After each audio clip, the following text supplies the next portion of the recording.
Resentment is keeping you trapped.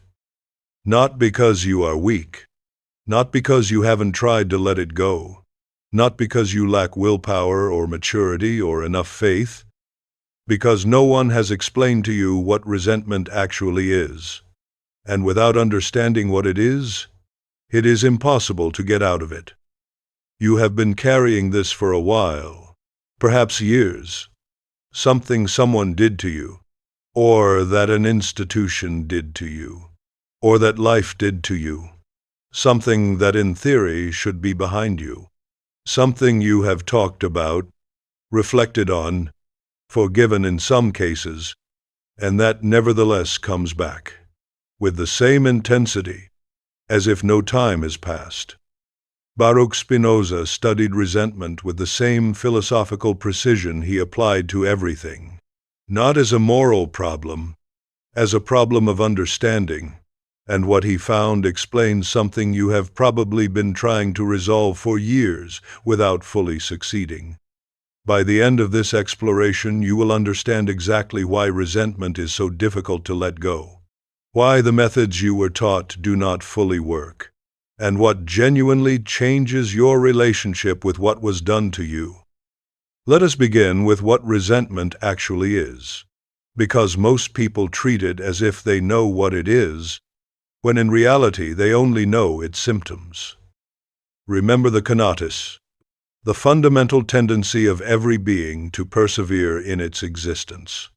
In human beings, that tendency manifests as the force that orients your attention, your energy, your capacity to act.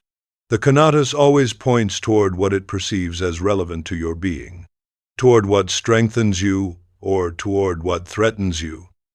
Resentment occurs when the conatus becomes oriented toward something in the past as if it were a present threat. When what was done to you is still so real in your internal system that your vital energy treats it as if it were happening right now.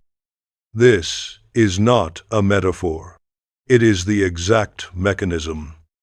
The person who hurt you may no longer be in your life. The situation may have ended years ago, but a fundamental part of your conatus is still oriented toward that harm as if it still needs to be managed, still processing, analyzing, revisiting, still activating defensive responses against something that is no longer present. That explains why resentment is so consuming. It is not a passive emotion. It is an active orientation of your most fundamental energy toward an object that no longer exists in the present. It is as if your conatus were permanently fighting against a threat that is no longer there, with all the energy that requires, and with no possible result, because there is nothing present to fight against. Now you understand why willpower does not work. When you try to let go of resentment by force of will, you are trying to consciously redirect what the conatus is doing non-consciously. You are trying to order the most fundamental force of your being to stop perceiving as a threat something it still perceives as a threat. And that does not work.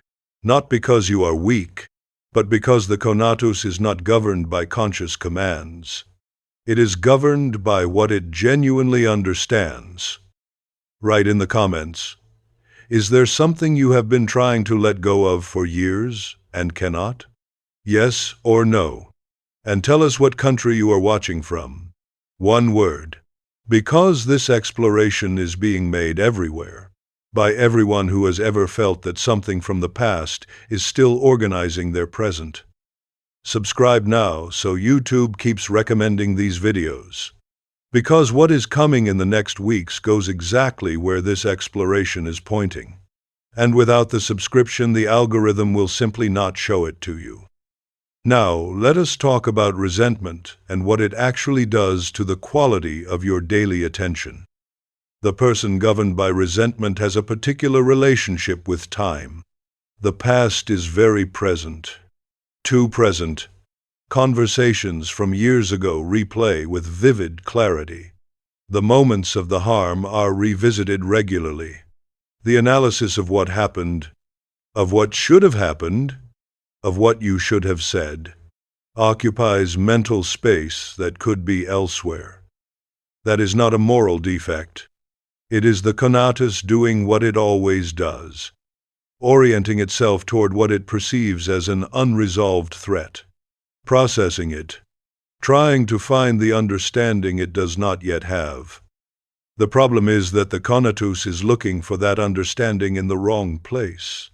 It is looking for it in revisiting the past, in analyzing what happened, and that revisitation does not produce genuine understanding.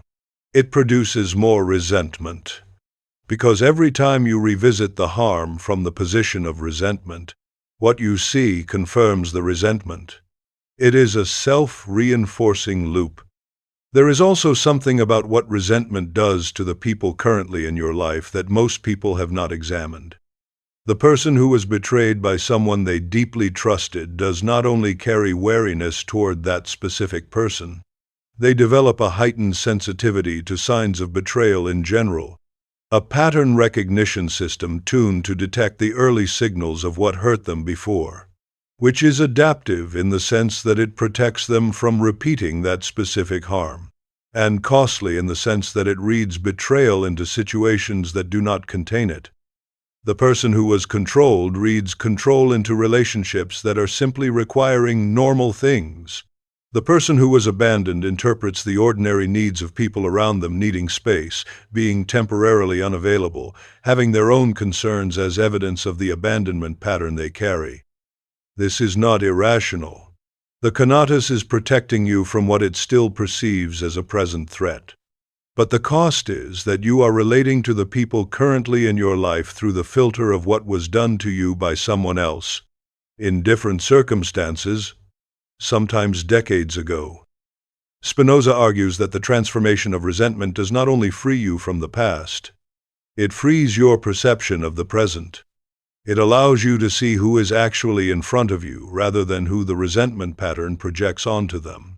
And that clearer perception is one of the most concrete and immediate changes that genuine understanding produces. Now let us talk about why the tradition got this wrong. The religious tradition treated resentment as sin, as a moral failing you needed to overcome through obedience to God, through love of neighbor, through your own spiritual good. The solution it offered was forgiveness. And forgiveness was presented as a moral decision, something you could and should do regardless of what you felt. Spinoza argues that this is philosophically incoherent, and that it is precisely what perpetuates resentment rather than resolving it. Emotions are not eliminated by moral decree. The conatus does not change its orientation because you tell it that it should. You cannot emotionally release what you still perceive as a real threat by declaring that you release it. You can declare that you forgive. You can behave as if you had forgiven. You can even consciously believe that you have forgiven. And the resentment will still be there. Because the conatus does not respond to declarations. It responds to genuine understanding. What the moral pressure to forgive does in most cases is add a layer of guilt to the resentment. Now you do not only have the original resentment, you also have the guilt of not having been able to forgive it as you are supposed to, which aggravates exactly what it wanted to resolve. And there is something even more subtle that Spinoza identifies about institutional forgiveness. Forgiveness, as a declared moral act, often functions as a way of avoiding the real work of understanding. You declare that you forgive, you fulfill the moral requirement, and you allow yourself to move on without having genuinely understood what happened and why. The resentment remains underneath, intact, covered by the declaration of forgiveness. And when it returns, as it always returns, it produces the additional confusion of not understanding why you still feel it if you already forgave. Spinoza argues that genuine forgiveness, if that term has any real philosophical meaning, is not an act performed once and completed. It is the result of a process of understanding that deepens over time. You do not produce it. It occurs as a consequence of having genuinely understood, and when it occurs that way, it does not need to be declared. It is simply there, as the absence of something that previously weighed, not as a moral achievement, as the natural result of having seen clearly enough. Now let us talk about the distinction Spinoza makes between memory and resentment that most people have never clearly separated. The tradition tended to confuse the two, as if remembering the harm done to you were itself the problem, as if releasing resentment required forgetting or minimizing what happened. Spinoza makes a very precise distinction. Remembering the harm done to you is not the problem. It is necessary and intelligent. The memory of the harm protects you from repeating situations that harmed you. It allows you to make more informed decisions about who you engage with and under what conditions. It is real information about your real experience. Resentment occurs when that memory stops being information and becomes the primary organizer of your present energy. When what happened is not just something you remember, but something that actively directs what you do now. When your present decisions are being made not from who you are now, but from the wound of then. That is the distinction. Memory, past information available to the present. Resentment, the past governing the present. And that distinction matters enormously, because the solution to resentment is not forgetting. It is that the past stops governing the present without having to erase it. There is something Spinoza argues about joy and resentment that is genuinely surprising. He argues that resentment is incompatible with certain kinds of joy, not because joy is impossible while you resent, but because resentment occupies part of the space that joy needs to expand fully. Genuine joy, in Spinoza's philosophy, is the sign that the conatus is strengthening. That vital energy is oriented toward what genuinely increases your capacity to be. But when part of the conatus is permanently oriented toward the past, toward the unresolved threat, that part is not available for joy. You can feel joy while you resent, but it is a partial joy, a joy that coexists with the weight of the conatus trapped elsewhere. And that coexistence has a cost that most people perceive without being able to name it. The feeling that something is always missing, that joy is never completely clean, that there is always something in the background that shadows it. The transformation of resentment does not only free the conatus from the past, it frees its capacity to orient itself completely toward what genuinely strengthens it. And that complete orientation is what Spinoza understands by full joy. Not the absence of difficulty, the presence of the entire conatus in what is here. There is also something specific about resentment in the context many of you come from that deserves direct attention. The resentment many people carry toward the religious institution that formed them has a particular structure. The church or community that installed guilt. The family that transmitted patterns it took decades to identify. The culture that defined what you should be before you could choose what you wanted to be. Those resentments are completely legitimate. The harm those institutions produced is real and documented. Spinoza does not say otherwise. What he observes is that institutional resentment has a specific trap that personal resentment does not have in the same degree. The institution is no longer present in the same way the individual who harmed you is. You cannot have a conversation with it. You cannot wait for it to acknowledge what it did. You cannot receive from it the repair you may need, which means institutional resentment has no possible external closure. The closure can only come from within, through the understanding of why that institution operated as it did, not to justify it. To free yourself from continuing to wait for something from it that will never arrive. And there is something even more subtle Spinoza identifies. Sometimes the resentment toward the institution becomes the new organizer of identity in the same way the institution was before. The person who defined their life around faith may end up defining their life around the rejection of that faith. With the same intensity, with the same dependence on the rejected object to know who they are, with the same expenditure of energy oriented toward something external. Spinoza does not say the rejection is wrong. He says that if the rejection is as constitutive of your identity as the adherence was, then the conatus has not genuinely freed itself. It has relocated its dependence. The mechanism is the same. Only the institution changed. There is something Spinoza observes about resentment and identity that is perhaps the most uncomfortable part of his entire analysis. Resentment does not only consume energy, it organizes identity. The person who carries a deep resentment for a long time starts to build part of who they are around that resentment. Their values, their alliances, their sense of what is just and unjust, their understanding of how the world works. That has an internal logic that Spinoza recognizes and respects. If someone genuinely harmed you, it is reasonable that harm influences how you see the world, how you protect yourself, what you trust, and what you do not. The problem occurs when resentment becomes so central to identity that releasing it seems equivalent to losing a part of who you are. When you no longer know who you would be without that wound as organizer. When the narrative of what was done to you is so constitutive of your sense of yourself that questioning it feels like a betrayal of yourself.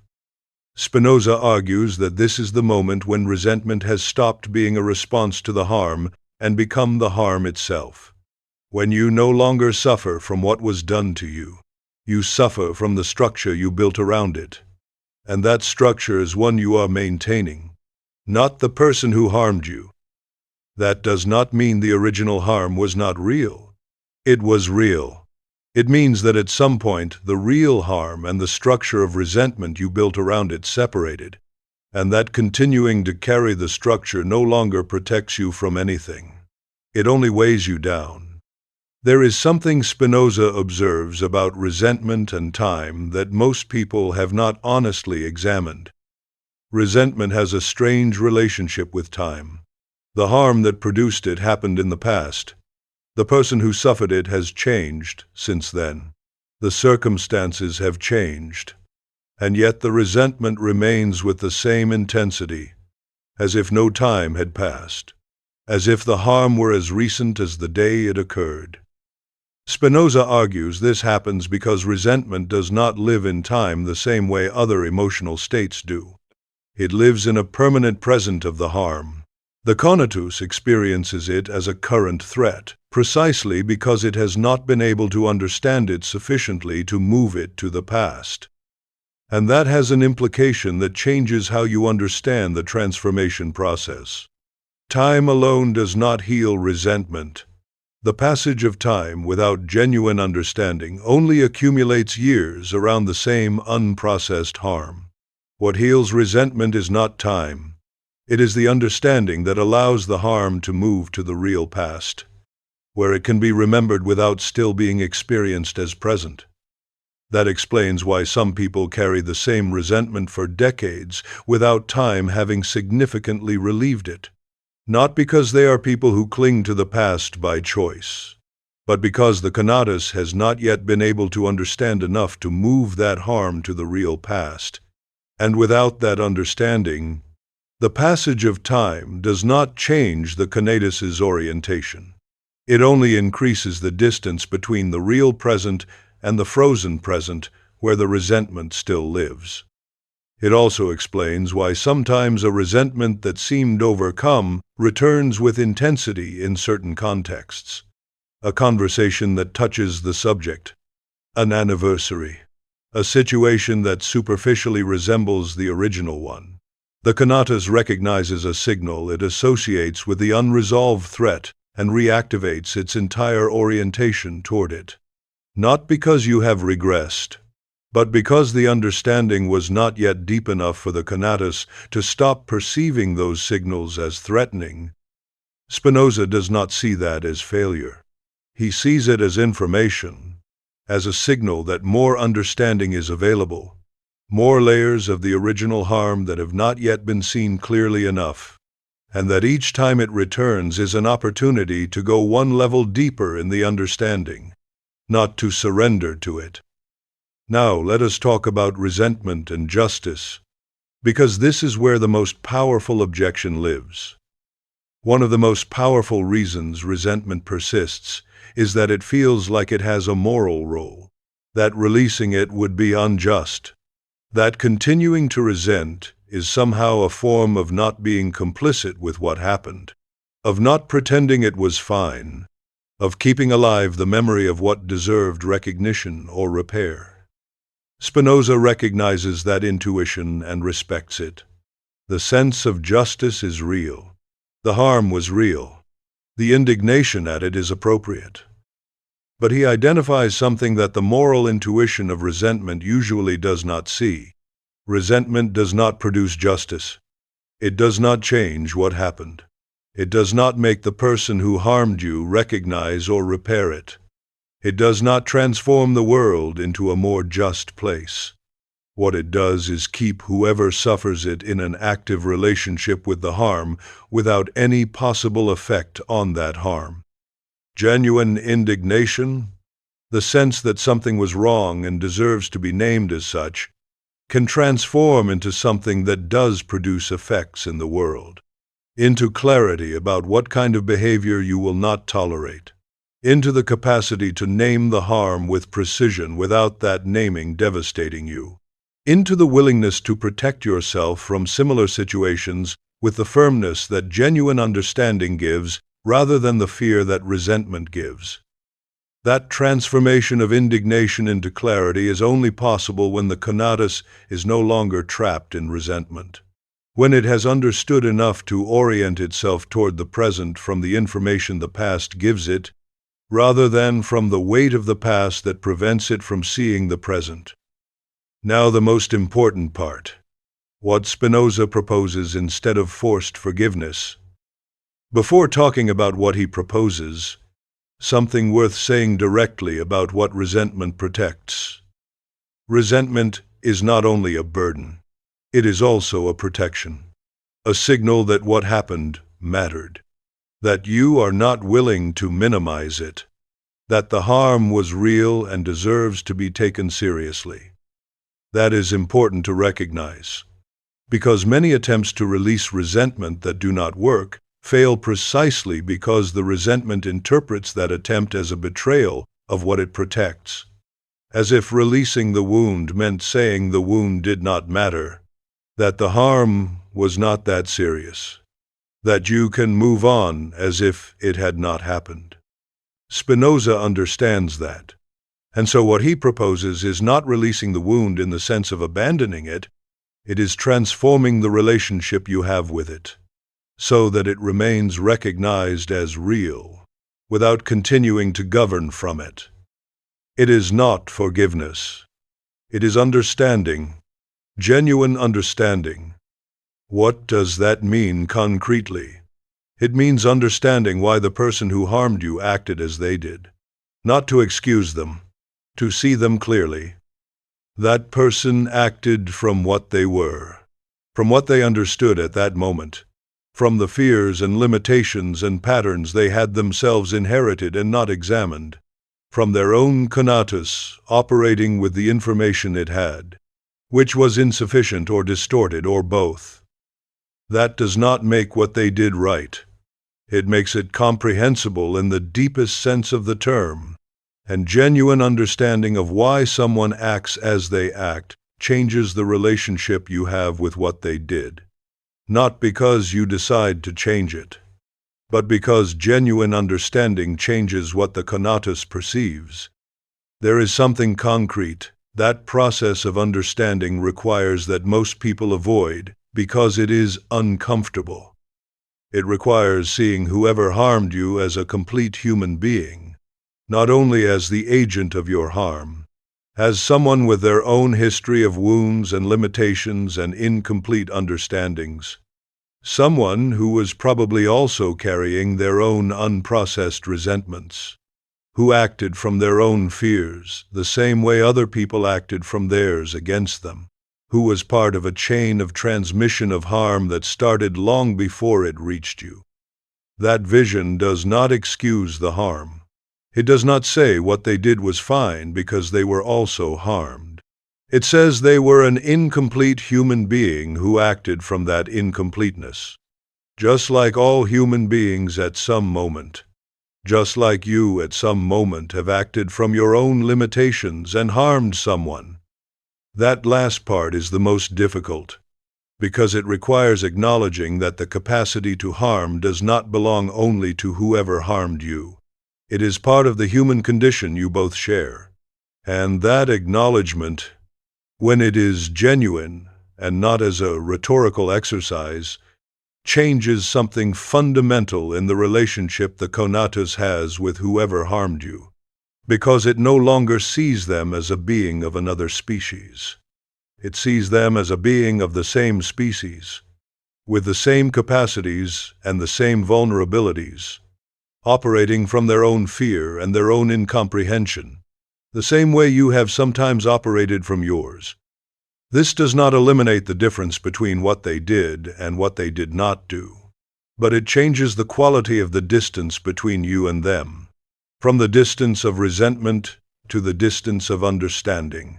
And those two distances, though they may look similar from outside, produce completely different effects in whoever lives them from within.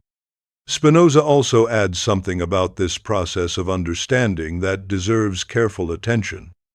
He argues that genuine understanding of whoever harmed you also requires genuine understanding of yourself at that moment, of who you were, of what you understood, of the patterns and fears and limitations you also had then, and that probably contributed in some way to what happened, even if the primary responsibility for the harm is not yours. That does not mean blaming yourself. It means seeing yourself in that situation with the same honesty with which you try to see whoever harmed you, as a being with their own limitations operating from what they understood at that moment. Not the person you are now, with everything you have learned since then. The person you were then, with everything you did not yet know. That double understanding of whoever harmed you and of who you were when you were harmed is what genuinely frees the conatus from its orientation toward the past.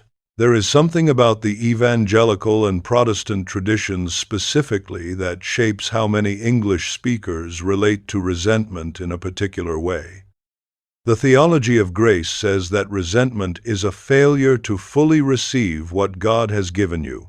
If you have truly accepted forgiveness for your own failures, the argument goes, you should be able to extend that same forgiveness to others. The inability to forgive becomes evidence of incomplete faith, of not having truly internalized what you say you believe. That framework adds a specific layer of shame to resentment. Not only do you carry the original harm, you carry the theological interpretation of your resentment as evidence of spiritual inadequacy, as proof that your relationship with God is not what it should be, that you have not grown enough, that you have not surrendered enough. Spinoza does not engage with that theological framework on its own terms, but he would say something very specific about its psychological effect. It takes a problem that requires genuine understanding and turns it into a problem that requires the performance of spiritual adequacy. And that substitution makes the original problem worse, not better. Because the person who performs forgiveness as spiritual adequacy is not doing the work of genuine understanding. They are demonstrating compliance with a theological expectation, and the resentment, untouched by that performance, continues underneath, more hidden, perhaps, more covered by the layer of spiritual language, but no less present. There is also something worth saying about how resentment functions in communities built around shared harm. Many people who have left religious institutions share a common narrative of damage, a shared story of what was done to them and others by that institution. And that shared narrative can create a community of resentment that functions much like the original institution did, providing identity, belonging, a clear sense of who is us and who is them, a framework that organizes perception of the world. Spinoza would not say there is anything wrong with naming shared harm honestly. He would not say communities built around honest reckoning with damage are somehow misguided. What he would observe is that there is a difference between a community that examines shared harm in order to understand it more fully and move beyond it, and a community that organizes its ongoing identity primarily around the shared resentment. The first is doing something that can genuinely free the conatus. The second is creating a collective resentment structure that keeps the conatus of all its members oriented toward the same past harm, which provides belonging, but at the cost of the energy that could be going toward something genuinely strengthening. Not because you decide to free it, but because there is nothing left to process, because genuine understanding has done what forced forgiveness could not do. There is something Spinoza observes about resentment and the relationships you have now that deserves careful development. Resentment does not only affect your relationship with whoever harmed you, it affects all your relationships. Because the filter of resentment is not selective. Once the conatus learns to interpret certain dynamics as threat, it tends to see them in more places than they actually exist. The person who was betrayed by someone they trusted deeply develops hypersensitivity to signs of betrayal. The person who was controlled develops extreme sensitivity to any indication of control. The person who was abandoned interprets the absences of others through the filter of that original abandonment. That is not irrationality. It is the conatus doing exactly what it should, protecting you from repeating experiences that harmed you. The problem is that the protection becomes so broad it starts preventing the kind of connection the conatus also needs to strengthen itself. Spinoza argues that the conatus needs two things that seem contradictory but are not: genuine protection against what genuinely threatens, and genuine openness toward what genuinely strengthens. Resentment resolves the first at the expense of the second. It creates a protection so broad it also closes off what strengthens.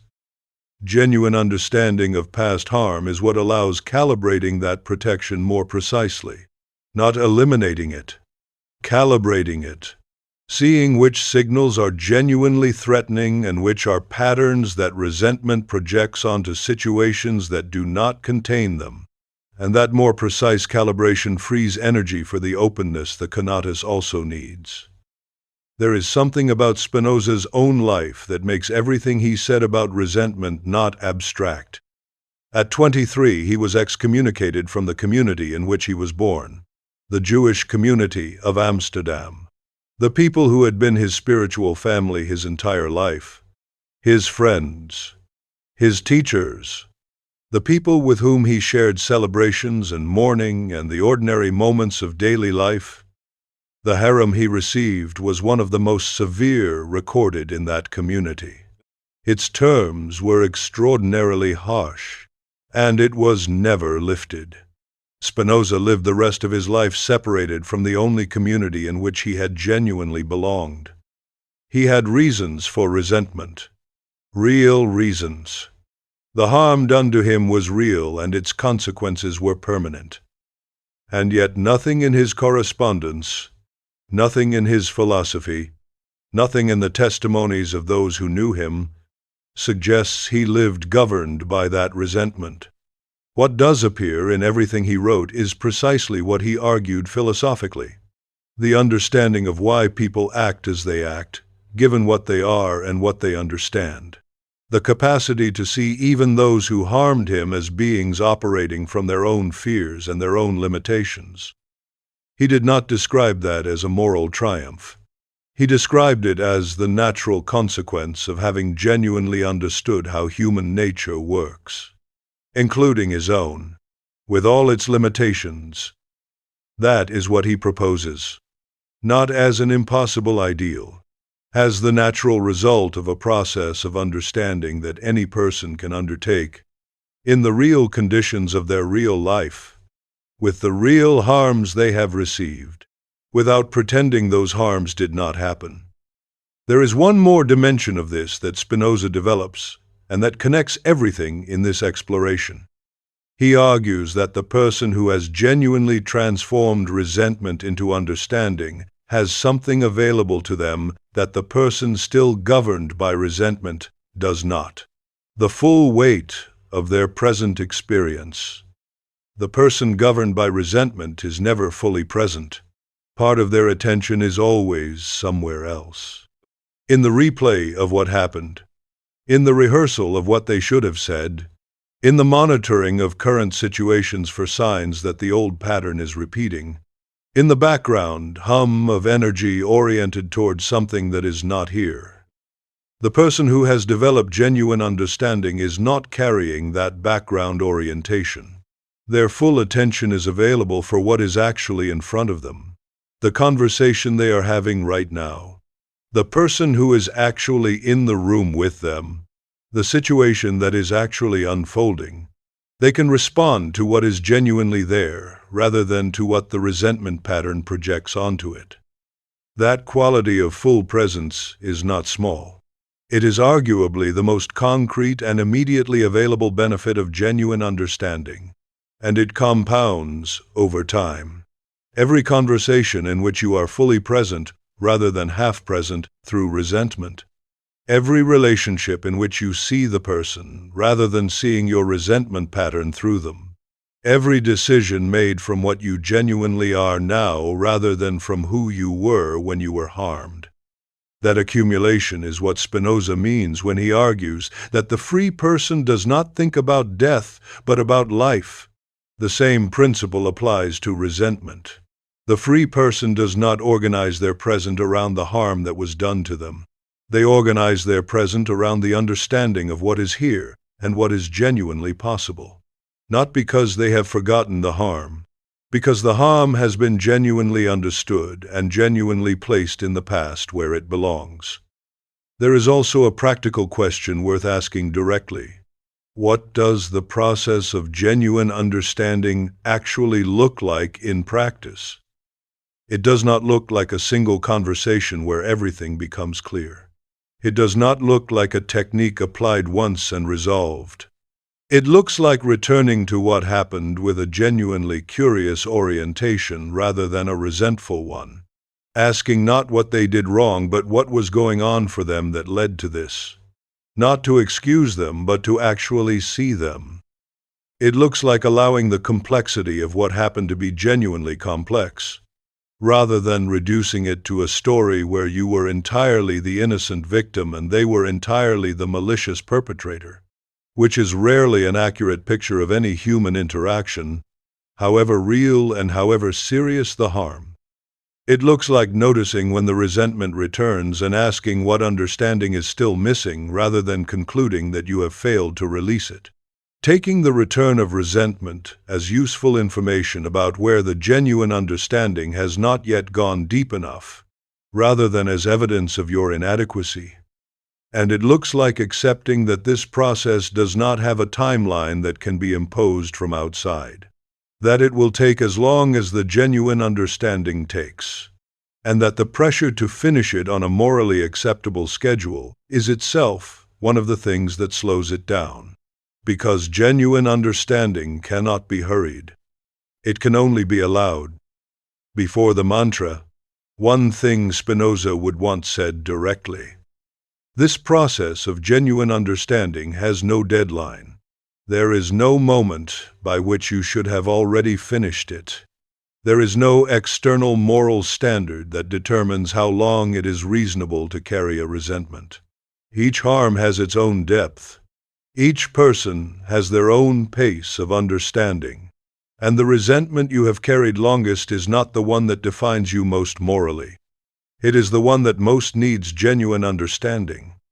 What does have an immediate effect is understanding what resentment is with precision, because when you know it is the conatus oriented toward a threat that is no longer present, you stop fighting it with willpower. You stop adding guilt for not having released it yet, and you start asking what it needs to genuinely understand in order to orient itself toward the present, which is the only question that can produce real change. The mantra that captures what Spinoza found when he followed the question of resentment to its conclusion: what was done to me is part of what I am. It is not all of what I am, and it is not what I decide. The next exploration is waiting for you on screen right now, chosen specifically to take everything you understood today one level further. Resentment has been keeping you trapped, not because you are weak, because no one had explained to you what it actually was. Now you know, and knowing what it is exactly is the only starting point from which you can genuinely begin to understand it. Not to release it by force of will, to understand it genuinely, which is the only thing that works.